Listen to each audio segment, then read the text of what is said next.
AI, এই দুটো শব্দ দিয়ে এখন যেমন ছড়াচ্ছে বিভ্রান্তি, তেমনই দেখা দিচ্ছে আতঙ্ক। অনেকে বলছেন বহু চাকরির ক্ষেত্রে এই আর্টিফিশিয়াল ইন্টেলিজেন্স প্রভাব ফেলবে, অনেকে চাকরি হারাবেন। এআই এর এই সময় দাঁড়িয়ে কোনটা সত্যি আর কোনটা মিথ্যে তা জানা খুবই মুশকিল। এই যেমন কয়েকদিন ধরে সোশ্যাল মিডিয়ায় একটি ভিডিও ভাইরাল হয়েছে, যেখানে দেখা যাচ্ছে সমুদ্রের হিংস্র এক তিমির সঙ্গে জলে নেমে খেলছেন এক মহিলা।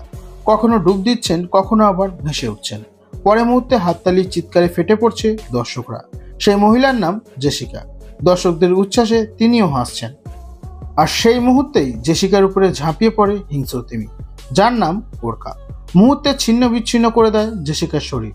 সেই ভিডিও হয়তো আপনিও দেখেছেন, তবে জেনে রাখুন এই ভিডিও সম্পূর্ণ ফেক। প্যাসিফিক ব্লু মেরিন পার্কের এই ভিডিও আতঙ্কের বাতাবরণ তৈরি করেছে পুরো সোশ্যাল মিডিয়ায়। এই ভিডিও আর্টিফিশিয়াল ইন্টেলিজেন্স দিয়ে তৈরি। বাস্তবে না আছে প্যাসিফিক ব্লু মেরিন পার্ক, না আছে জেসিকা র্যাডক্লিফ নামের কোনো প্রশিক্ষক, আর না আছে ওরকা। এমনকি জেসিকা নামের তরুণীর গলা স্বরও নকল করা হয়েছে।